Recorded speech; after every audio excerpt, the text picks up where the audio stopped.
ये वीडियो पिछले पार्ट के आगे से शुरू होगी, तो अगर आपने पिछला पार्ट नहीं देखा है तो पहले उसे ज़रूर देखें। तो कहानी की शुरुआत होती है और हम देखते हैं सभी विलेज के लोगों की मदद करने के बाद अब टोया और उसकी टीम जाने के लिए तैयार थी। तभी विलेज का हेड आता है जो टोया को उनकी मदद करने के लिए ड्रैगन का दांत गिफ्ट में देता है और बताता है कि इस दुनिया में कुछ चीज़ें काफ़ी कीमती मानी जाती हैं और उनमें से एक ड्रैगन का दांत भी है। हेड टोया से कहता है कि उसने पिछली फाइट में अपनी स्वॉर्ड तोड़ ली थी, तो वो उस दांत से अपने लिए नई स्वॉर्ड बनवा सकता है। पहले तो टोया कुछ भी ऐसा गिफ्ट लेने से मना करता है, पर हेड के इतनी बार कहने पर टोया ले ही लेता है। साथ ही वो हेड टोया को एक नाइफ भी देता है और बताता है कि ये उन्हें ड्रैगन की आंख से मिला था।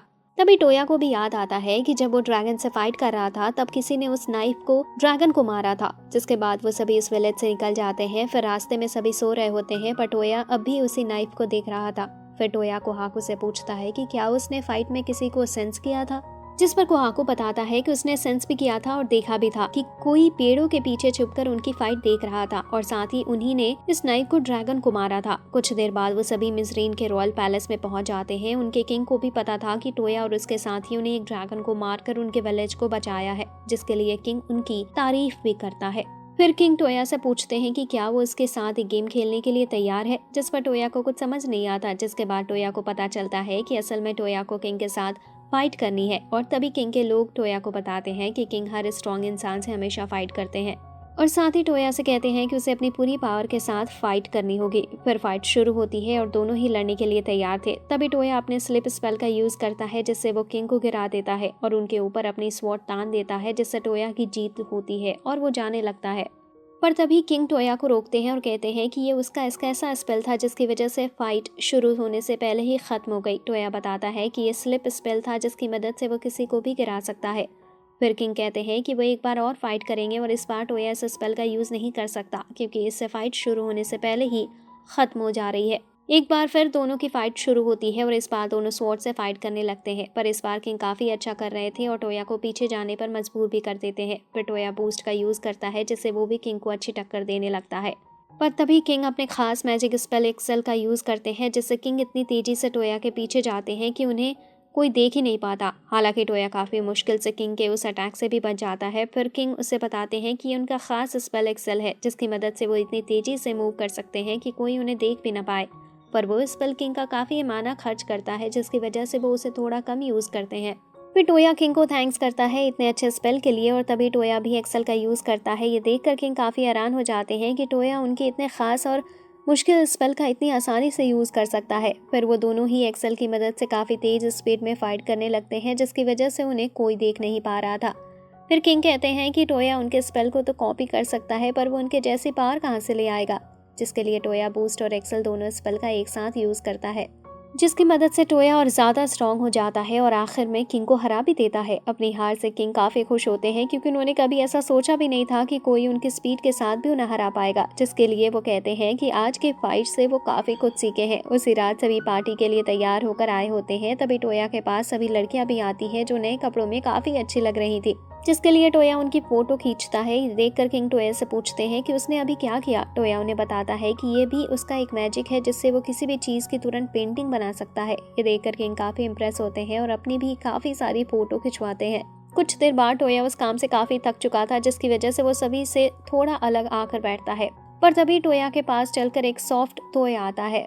फिर वो टोया को अपने साथ एक रूम में ले जाता है जहाँ एक लड़की थी। फिर टोया उस लड़की को अपना नाम बताता है और वो लड़की टोया को अपना नाम लिंस बताती है। फिर लिंस कहती है कि टोया अभी उससे उम्र में काफी छोटा है, जिस पर टोया उसे पूछता है कि फिर वो कितने साल की है। लिंस बताती है कि उसने सही से तो नहीं गिना, पर लगभग 6 सेंचुरी तो बीत ही गई होगी, यानी लिंस 600 से भी ज्यादा साल की है। फिर टोया उसे पूछता है कि उसने एक टॉय को कैसे जिंदा किया, जिस पर लिंस बताती है कि ये उसके मैजिक स्पेल का कमाल है। फिर लिंस टोया को उसका स्पेल यूज करके भी दिखाती है, जिसकी मदद से वो एक कुर्सी को अपने आप आगे बढ़ा देती है। फिर टोया उससे पूछता है कि क्या वो किसी चीज को चलाने की जगह उसे हवा में भी उड़ा सकती है। पर लिंस मना करते हुए कहती है कि वो किसी चीज को हवा में नहीं उड़ा सकती, पर अगर उसे किसी चीज को उड़ाना है तो उसे किसी बर्ड जैसे टोये पर अपना स्पेल यूज करना होगा।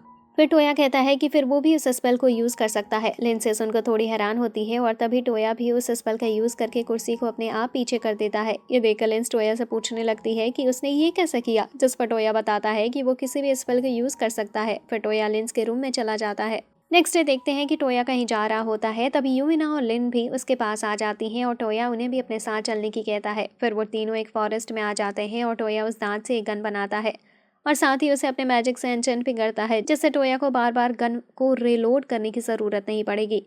ये देखकर लिन और यूमिना भी टोया से पूछती हैं कि क्या वो उनके लिए भी एक एक गन बना सकता है। कुछ ही देर में टोया उनके लिए भी गन बना देता है, जिसके बाद टोया अपनी गन को थोड़ा और एन्चेंट करता है, जिससे वो गन उसके कहने पर स्वॉर्ड में भी ट्रांसफॉर्म हो सकती थी।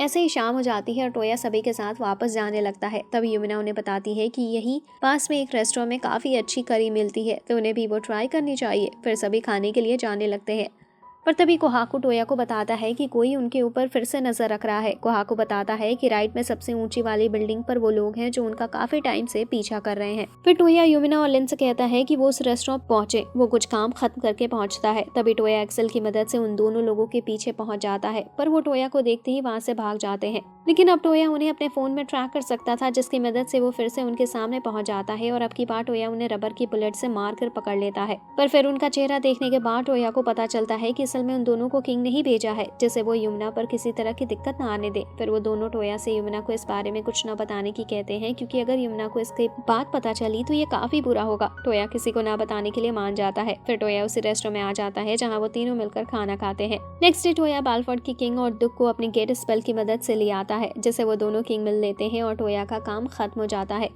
जिसके बाद हम देखते हैं कि टोया वापस घर आने के बाद आराम करता है और नेक्स्ट डे अपने मैजिक से भी कुछ बना रहा होता है। तभी दुख भी टोया से मिलने आ जाता है, जो कि टिया को थैंक्स करने आया था। फिर दुख टोया से पूछता है कि वो क्या चीज बना रहा है। टोया उसे बताता है कि वो साइकिल बना रहा है, जो कि उनके लिए घोड़ों का काम कर सकती है। दुख भी साइकिल देखने के लिए काफी एक्साइटेड हो जाता है। कुछ ही देर में टोया दुख के लिए साइकिल बना देता है। हालांकि दुख अभी साइकिल अच्छे से चला नहीं पा रहा था और गिर जा रहा था। फिर सभी लड़कियां भी वहां आ जाती हैं और साइकिल चलाने की कोशिश करने लगती है। हालांकि सिर्फ यमुना ही अभी सही से चला पा रही थी, जिसके लिए टोया यमुना की तारीफ भी करता है। ये देखकर बाकी लड़कियां भी काफी अच्छी साइकिल चलाकर दिखाने लगती हैं और टोया उनकी भी तारीफ करता है। साथ ही अब दुख भी साइकिल चलाने में काफी अच्छा हो चुका था। जिसके बाद टोया टाउन में घूम रहा होता है। तभी वो देखता है कि कुछ लोग एक लड़के को मारने के लिए एक सुनसान गली में जा रहे हैं।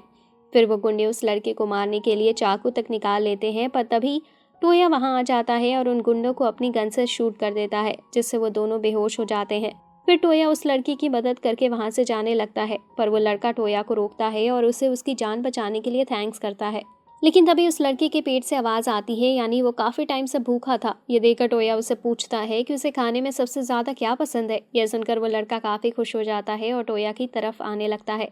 तभी उसकी टोपी पीछे गिर जाती है और हम देखते हैं कि वो लड़का असल में एक लड़की है। टोया भी ये देखकर थोड़ा हैरान होता है, क्योंकि उसे पता नहीं था कि वो असल में एक लड़की है। जिसके बाद टोया उस लड़की रेने से बात करता है और टोया को पता चलता है कि रेने के ना फादर हैं और ना ही मदर, और वो अकेले ही रहती है। अब ये सब जानने के बाद टोया रेने से कहता है कि वो उसके घर पर काम कर सकता है और इससे उसे कभी भी खाने या रहने की जगह की दिक्कत नहीं होगी। रेने भी इसके लिए मान जाती है। फिर टोया उसे अपने घर ले जाता है और हम देखते हैं कि रेने मेड की ड्रेस में काफी अच्छी लग रही थी। कुछ देर बाद टोया का बटलर उसे बताता है कि कुछ लोग उससे मिलने आए हैं। तभी लेन सामने आती है, जो कि शार्लेट के साथ टोया से मिलने आई थी। फिर टोया यमुना को लेंस के बारे में बताता है कि वो फेरी फॉक्स से है और वो उन सभी से काफी ज्यादा ओल्ड है। फिर टोया लेंस से पूछता है कि वो यहाँ किस लिए आई है, जिस पर लेंस बताती है कि उसे पता चला है कि टोया ने एक क्रिस्टल बीस्ट को हाल ही में मारा था। जिस पर टोया हाँ करता है और फिर लेंस बताती है कि मजरीन में भी कुछ उन्हें खास मिला था। तो लेंस अपने आप को रोक नहीं पाई और कुछ लोगों के साथ देखने पहुंच गई। लेकिन जब तक वो वहां पहुंचे, उस क्रिस्टल बीस्ट ने एक पास के पूरे विलेज को डिस्ट्रॉय कर दिया था। जिसके बाद लेंस को पता चला कि टोया और उसकी टीम अकेले ही इतने स्ट्रॉन्ग मास्टर को मार चुकी है। फिर लेंस उस बीस्ट का स्केच दिखाती है जिसने मजरीन के विलेज को डिस्ट्रॉय किया था, पर वो बीस्ट टोया वाले बीस्ट से बिल्कुल अलग था। जिसके बाद लेंस टोया से पूछती है कि क्या वो गेट स्पेल का भी यूज कर सकता है। टोया बताता है कि वो उसका यूज तो कर सकता है, पर वो सिर्फ उन्हीं जगहों पर जा सकता है जहां वो पहले भी कभी गया हो। जिस पर लेंस टोया को एक स्पेल बताती है जिसकी मदद से वो किसी भी इंसान की मेमोरी देख सकता है और टोया सिर्फ उस इंसान की मेमोरी पढ़कर उस जगह पर जा सकता है जहाँ भी उसे जाना हो। पर लेंस बताती है कि वो ईस्टर्न जाना चाहती है, क्योंकि वहाँ एक डंजन है जिसे लिम्स इन्वेस्टिगेट करना चाहती है और लिम्स इसमें टोया की मदद चाहती है, क्योंकि टोया उसे काफी जल्दी वहाँ पहुँचा सकता है। पर टोया वहाँ कभी गया ही नहीं था। लेकिन लिंस कहती है कि कोकोनोए भी तो ईस्टर्न से है, तो वो टोया को सिर्फ उसकी मेमोरी पढ़नी है, जिसकी मदद से वो काफ़ी आसानी से ईस्टर्न तक का गेट ओपन कर सकता है।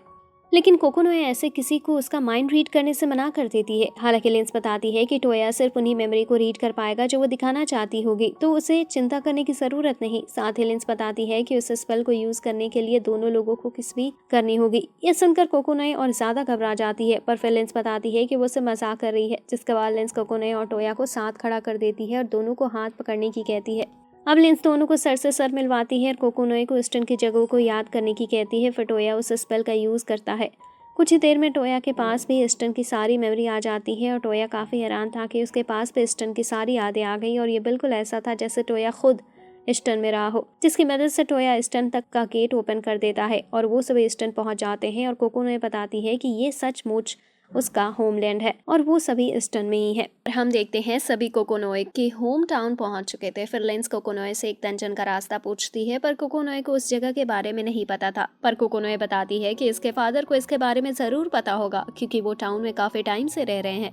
फिर सभी कोकोनोए के फादर से मिलने उसके घर जाने लगते हैं। रास्ते में सभी काफी सारी नई चीजें भी देखते हैं, जिन्हें देखकर टोया को जापान की याद आ गई थी, क्योंकि वो टाउन और वहाँ का पहनावा काफी ज्यादा जापान से मिल रहा था। कुछ ही देर में सभी कोकोनोए के घर पहुंच जाते हैं और कोकोनोए की मदर उसे देखकर काफी ज्यादा खुश होती है। फिर कोकोनोए अपने फादर और भाई के बारे में पूछती है कि वो दोनों कहाँ हैं, पर वो निराश होकर कोकोनोए को बताती है कि उसके फादर कुछ दिन पहले उन्हें छोड़कर बैटल में चले गए, क्योंकि लॉर्ड तोकुगावा ने उन्हें बुलाया था। ये सुनकर कोकोनोए काफी हैरान होती है और पूछती है कि उनके टाउन के ऊपर किसने हमला किया। कोकोनोए की मदर बताती है कि कुछ देर पहले पास ही के दुश्मन राज्य ने उनके टाउन के कैसल पर अटैक कर दिया, जिसकी वजह से कोकोनोए के फादर और भाई को फाइट के लिए जाना पड़ा। फिर लिंस पूछती है कि क्या उनके पास कोई बैटल से जुड़ी अपडेट है, जिस पर कोकोनोए की सिस्टर बताती है कि बैटल लगभग ओवर होने वाली है और जल्दी उनका कैसल गिर जाएगा और वो हार जाएंगे। अब ये सुनकर कोकोनोए कहती है कि वो अपने फादर और भाई की मदद करने जरूर जाएगी। साथ ही टोया और बाकी साथी भी उसकी मदद करने की कहते हैं। जिसके बाद टोया सभी को अपने गेट स्पेल से सीधा बैटल वाली जगह पर ले आता है। कोकोनोए फाइट में जाने की कहती है, पर लिंस उसे रोकती है और बताती है कि वो ऐसे पूरे आर्मी से अकेले फाइट नहीं कर सकती, और अगर वो पूरी आर्मी से फाइट करने पहुंच भी गई तो कैसल के गेट बंद है, वो कभी अंदर नहीं जा पाएगी। फिर कोकोनोए लिंस से पूछती है कि क्या वो अपने पंख की मदद से उड़कर वहां पहुंच सकती है, पर लिंस बताती है कि उसके पंख काफी कमजोर हो चुके हैं, क्योंकि उसने उन्हें काफी टाइम से यूज नहीं किया और अब तो वो उनसे हिल भी नहीं सकती। फिर टोया कहता है कि वह सभी लोगों से छुपते हुए कैसल में जा सकता है और वहां पहुंचने के बाद वो गेट की मदद से सभी को कैसल में बुला लेगा। पर टोया अकेले जाने की कहता है, क्योंकि उसे काफी छुपकर और शांति से जाना होगा। जिसके बाद हम कैसल का सीन देखते हैं, जहां कोकोनोए का भाई जुतोरो पूरी सिचुएशन को संभाल रहा था। और तभी एक आदमी उसे बताता है कि जिनसे उनकी फाइट हो रही है वो पहले से ही मरे हुए हैं और उन्हें रोकने के लिए उनके मास्क तोड़ने होंगे। तभी टोया वहां आ जाता है और जुतोरो टोया पर तलवार तान देता है, पर टोया उसे रुकने की कहता है और बताता है कि वो उनकी ही साइड है और उसे उसकी सिस्टर कोकोनोए ने भेजा है। ये सुनकर जुतोरो रुक जाता है, टोया से पूछता है कि क्या सच में उसके सिस्टर भी यही है। तभी टोया गेट की मदद से सभी को कैसल में बुला लेता है। जुतोरो अपनी सिस्टर से मिलकर काफी खुश होता है और कोकोनोए उसे बताती है कि वो उसकी मदद के लिए अपने दोस्तों के साथ आई है। कोकोनोए जुतोरो से अपने फादर के बारे में पूछती है कि वो तो पहले की तरह बिल्कुल ठीक है। जुतोरो बताता है कि वो भी बिल्कुल ठीक है और वो लॉर्ड तोकुगावा के साथ है। तभी टोया देखता है कि वहाँ काफी सारे लोग पहले से घायल हैं। फिर टोया सभी को एक साथ हील कर देता है। ये देखकर जुतोरो काफी हैरान होता है और कोकोनोए उसे बताती है कि उसके दोस्त टोया ने अपने हीलिंग मैजिक से सभी को ठीक कर दिया। फिर टोया उन मरे हुए सोल्जर्स के बारे में जुतोरो से पूछता है, पर जुतोरो को उनके बारे में कुछ नहीं पता था। फिर टोया कहता है कि वो उनके लिए खतरा हो सकते हैं, इसलिए उसे उन्हें एक बार में ही मारना होगा। जुतोरो ये सुनकर हैरान हो जाता है कि टोया इतनी बड़ी आर्मी को अकेले ही मारने की बात कर रहा है। तभी टोया अपना फोन निकालता है और सभी ज़ॉम्बी सोल्जर्स के ऊपर अपना मैजिक अटैक सर्कल बना देता है, जिसकी मदद से टोया अपने एक ही अटैक से पूरी आर्मी खत्म कर देता है और सभी ज़ॉम्बी सोल्जर्स मर जाते हैं। जिसके बाद टोया और उसके साथ ही लॉर्ड तोकुगावा और कोकोनोए के फादर से मिलते हैं। फिर तोकुगावा टोया का थैंक्स करता है उनकी जान बचाने के लिए। टोया उनसे पूछता है कि क्या अब उनकी दुश्मन कंट्री वेल्स कभी उन पर अटैक नहीं करेगी, पर तोकुगावा बताता है कि वो उनके ऊपर वापस अटैक जरूर करेंगे। फिर कोकोनोए के फादर बताते हैं कि इन ज़ॉम्बी सोल्जर्स में एक यामामोटो नाम का बंदा उनकी मदद कर रहा है, जिस पर लिंस बताती है कि ये हो सकता है कि वो मैजिक की मदद से ये सब कर रहा हो, पर इसके लिए काफी सारे मैजिक की जरूरत पड़ेगी। फिर टोया कहता है कि क्यों ना वो सभी मिलकर उस यामामोटो को ही पकड़ ले, पर कोकोनोए के फादर बताते हैं कि इससे ये बैटल तो रुक सकती है, पर यामामोटो को पकड़ना इतना आसान नहीं होगा, क्योंकि वो अपने खुद के कैसल में रहता है जहाँ से उसे पकड़ना आसान नहीं है। पर तभी एक आवाज आती है जो उनसे कहती है कि वो उनकी मदद कर सकती है, और तभी लेडी निंजा उनके सामने आती है और सभी से बताती है कि उसे लॉर्ड तोकुगावा की मदद के लिए भेजा गया है, क्योंकि उन्होंने क्लेन के कैप्टन को यामामोटो ने बंदी बना लिया है, जिसके लिए वो उनकी मदद करेगी और बदले में अपने क्लेन कैप्टन को भी छुड़ा लेगी। तोकुगावा भी इसके लिए मान जाता है। साथ ही वो निंजा एक लेटर भी देती है जिसमें उसके क्लेन के हेड ने लिखा था कि अभी के लिए सभी को साथ आना होगा वरना वो कंट्री सभी को खत्म कर देगी। फिर वो सभी को एक साथ मिलकर काम करने के लिए कहती है। टोया लिम से पूछता है कि क्या वो किसी इंसान को भी उसके पंख की तरह गायब कर सकती है। लिम्स बताती है कि ये उसके लिए काफी आसान काम है। फिर टोया अपना प्लान बताता है और कहता है कि आज रात वो लिंस और लेडी निंजा एलेना छुपकर यामामोटो के कैसल भी जाएंगे और उसे पकड़ लाएंगे। क्योंकि ये काम उन्हें छुपकर करना है तो इसलिए वो ज्यादा लोगों को साथ नहीं ले जा सकता। उसी रात टोया एलेना की मेमोरी की मदद से जल्दी से यामामोटो के कैसल के बाहर पहुंच जाता है। फिर लेंस टोया और खुद को गायब कर देती है और एलेना छुपते हुए आने लगती है। फिर वो सभी एलेना के कैप्टन के पास पहुंच जाते हैं और उन्हें छुड़ा भी देते हैं। फिर टोया कैप्टन के कुछ साथियों को भी जेल से निकाल देता है। पर टोया अपना मैजिक सही से यूज नहीं कर पा रहा था क्योंकि यामामोटो ने वहां एक बैरियर लगा रखा था जिसकी वजह से टोया को काफी दिक्कतें हो रही थी। फिल्म्स बताती है कि ऊपर एक मैजिकल आइटम है, टोया को सिर्फ उसे तोड़ना है, फिर वो बैरियर हट जाएगा। फिर टोया उस आइटम तक पहुंच जाता है और उसे तोड़ भी देता है जिससे अब टोया अपने मैजिक से काफी अच्छे से अटैक कर पा रहा था और तभी अपने अटैक से अभी कैसल के सभी ज़ॉम्बी सोल्जर्स को मार देता है। फिर टोया सभी के साथ सीधा यामामोटो के पास पहुंच जाता है पर वो यामामोटो को मारते इससे पहले वो एक लेजेंडरी सोल्जर्स को फाइट करने के लिए उसके सामने खड़ा कर देता है। हालांकि टोया उसे सिर्फ एक बार शूट करके ही खत्म कर देता है।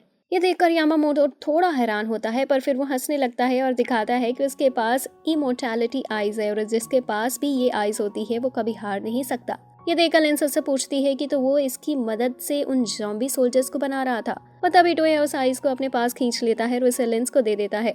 ये देखकर यामामोटो काफी डर जाता है और उसे वापस देने की कहने लगता है। तभी लेंस उसे हवा में उछालती है और टोया उसे शूट करके तोड़ देता है जिसमें यामामोटो मिट्टी में बदल जाता है और मर जाता है। नेक्स्ट डे लिम्स को उस जगह का पता चल जाता है जहां वो जाना चाहती थी और फिर कोकोनोए भी अपनी फैमिली को बाय करके निकल जाती है। फिर गेट की मदद से सभी एक बीच पर आ जाते हैं। सभी बीच पर आकर काफी खुश लग रहे थे जिसके बाद वो डिसाइड करते हैं कि डंजन पर जाने से पहले वह सभी बीच पर एंजॉय करेंगे। पहले सभी गेट की मदद से स्विम सूट खरीद कर आते हैं। साथ ही टोया सभी लोगों को भी बीच पर ही ले आता है जिससे वो सभी भी एंजॉय कर सकें। सभी लड़कियां स्विम सूट पहनकर तैयार होकर टोया के सामने आती हैं और उन्हें देखकर टोया काफी हैरान हो जाता है क्योंकि सभी काफी अच्छी लग रही थी।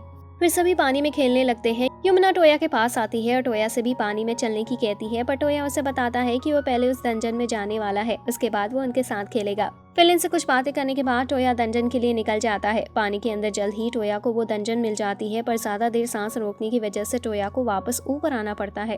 फिर टोया लिन से पूछता है कि क्या उसे कोई ऐसा स्पेल पता है जिससे पानी में भी सांस ली जा सके। लिंस बताती है कि ऐसा स्पेल है तो पर उसे याद नहीं। तभी कोहाकू कहता है कि इस काम के लिए वो एक ब्लैक एम्पायर नाम के बीस्ट को जानता है जिनकी मदद से ये काम पूरा हो सकता है।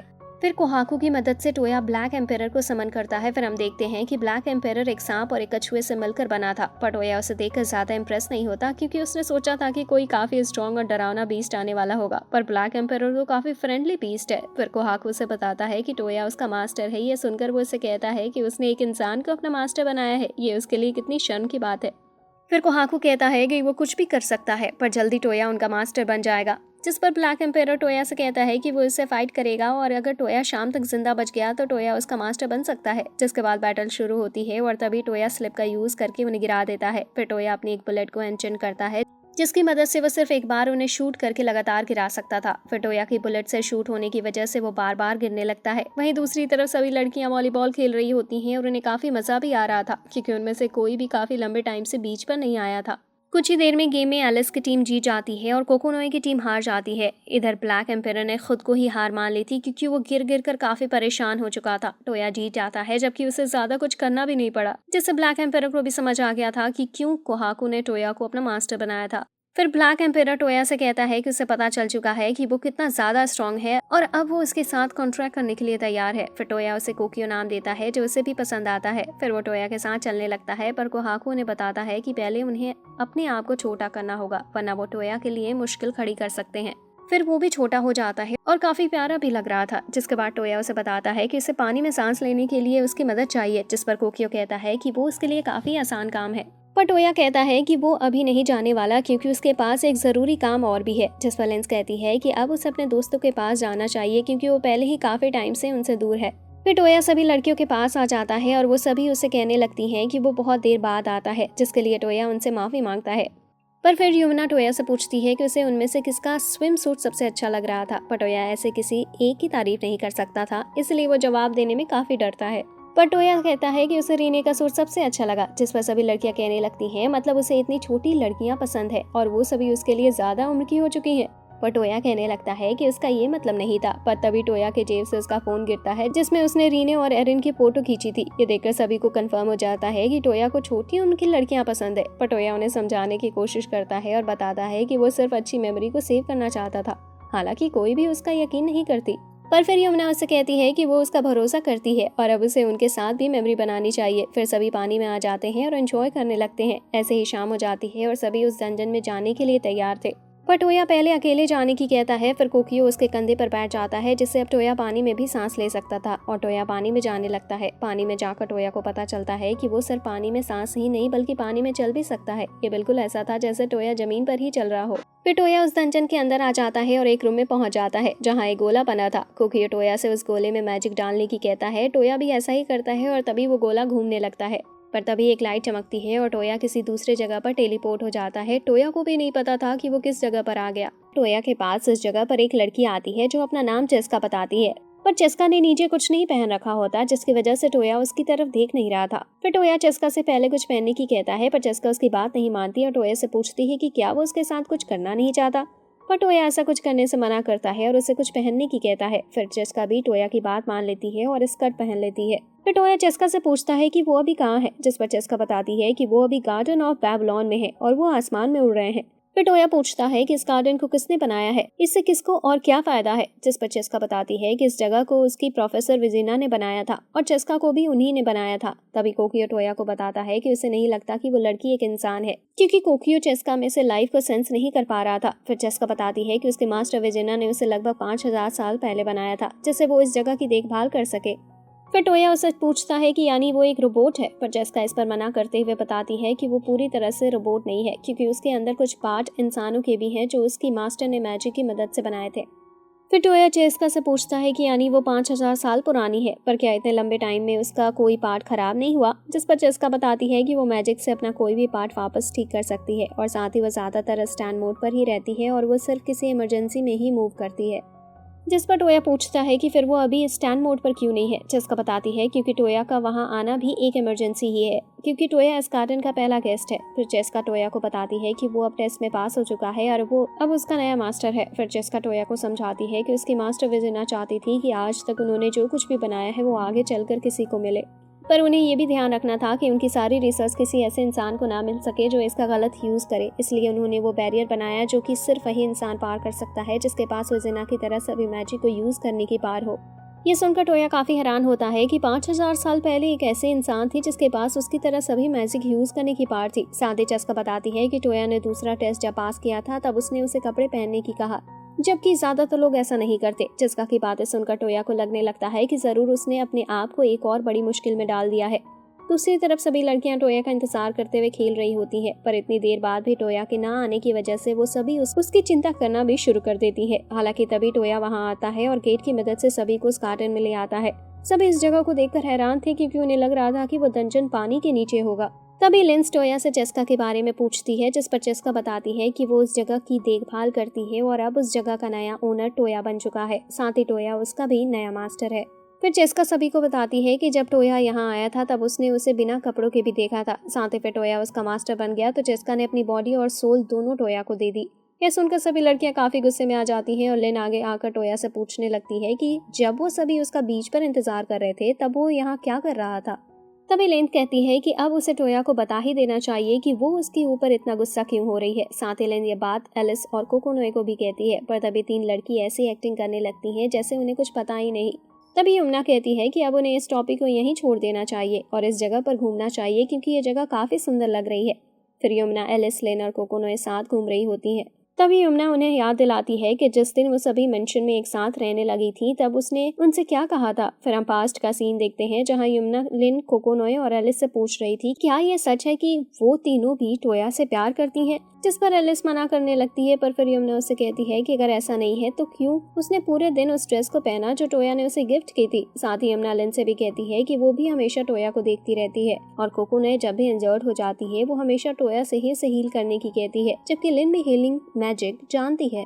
यमुना की बातों पर कोई भी कुछ बोल ही नहीं पाता। फिर यमुना उनसे कहती है कि वो इस बात का बिल्कुल भी बुरा नहीं मानती, क्योंकि टोया जैसा कोई इंसान 1000 साल में एक बार आता है और साथ ही टोया उन सभी की बराबर केयर करता है, जिसकी वजह से अगर टोया को उनमें से किसी एक को चुनना पड़ा और टोया के चुनने से बाकियों का दिल टूटेगा तो टोया कभी किसी को नहीं चुनेगा, चाहे उसे हमेशा अकेला ही क्यों न रहना पड़े। जिसके लिए यमुना उन तीनों को भी टोया से शादी करने का प्रपोजल देती है। ये सुनकर तीनों काफी शर्मा जाती हैं और उनमें से कोई भी इसके लिए मना नहीं कर पाता।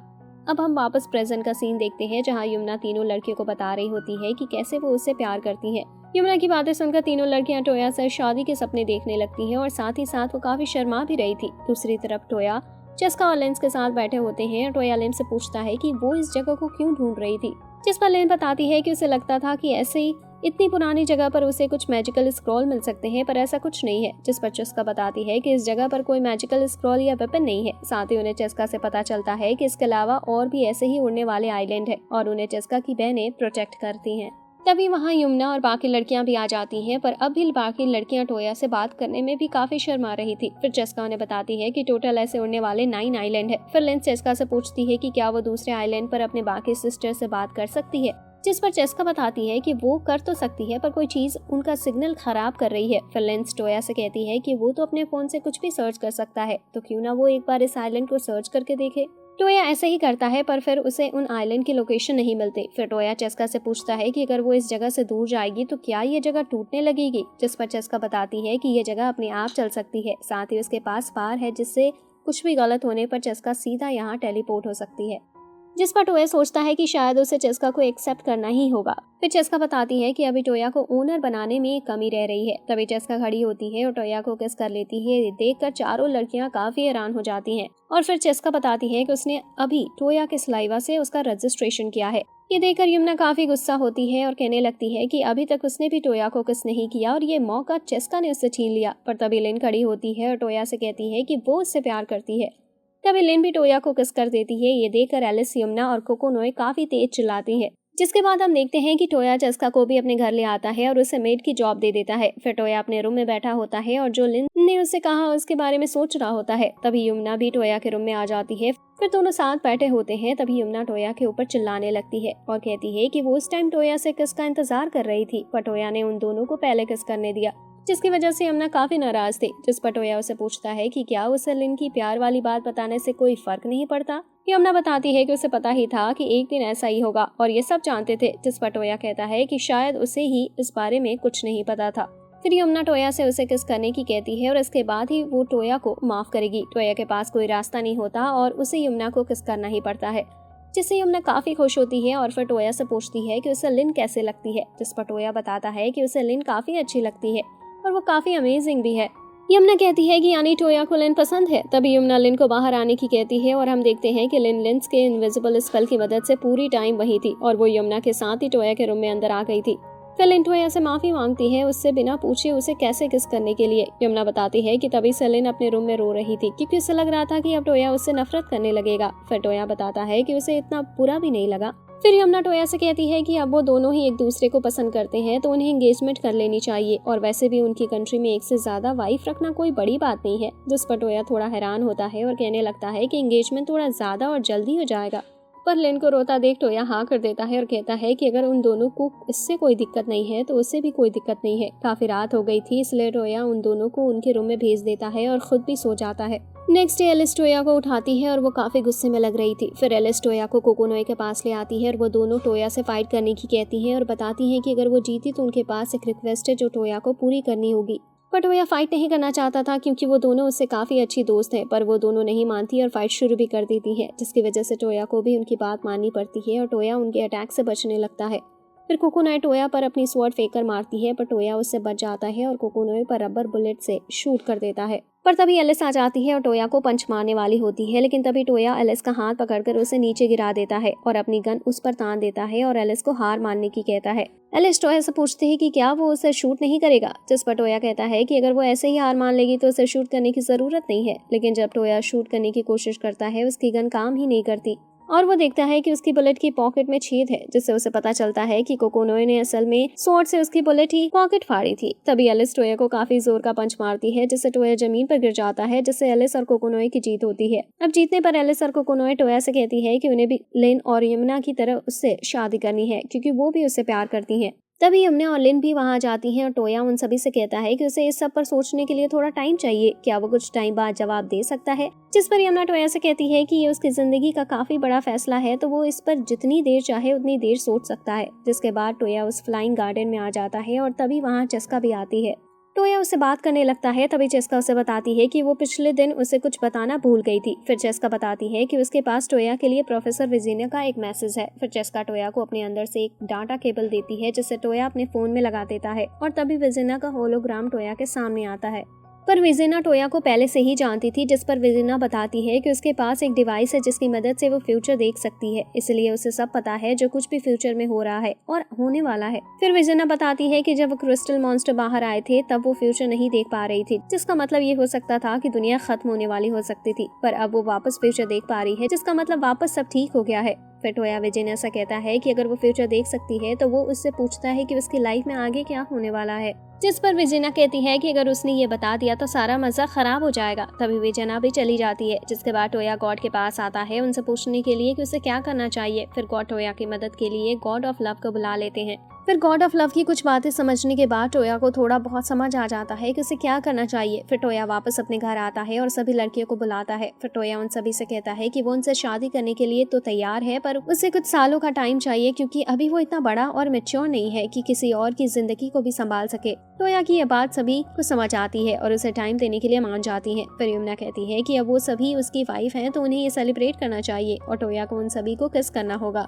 फिर यमुना और लिन बताती है कि पिछले दिन टोया ने उन्हें किस किया था, जिसके लिए कोकोनोए और एलिस भी कहने लगती हैं कि वो उन्हें भी किस करे। उसकी बात मानकर टोया एलिस को किस करने के लिए आगे बढ़ता है और तभी एलिस काफी शर्मा जाती है और टोया के पेट में मुक्का मार देती है, जिससे टोया सोफे पर गिर जाता है।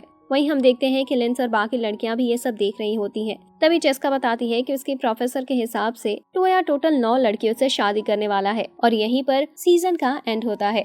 तो अगर आपको ये वीडियो अच्छी लगी हो तो वीडियो को लाइक करें, चैनल को सब्सक्राइब करें। यहाँ तक देखने के लिए आपका बहुत बहुत शुक्रिया।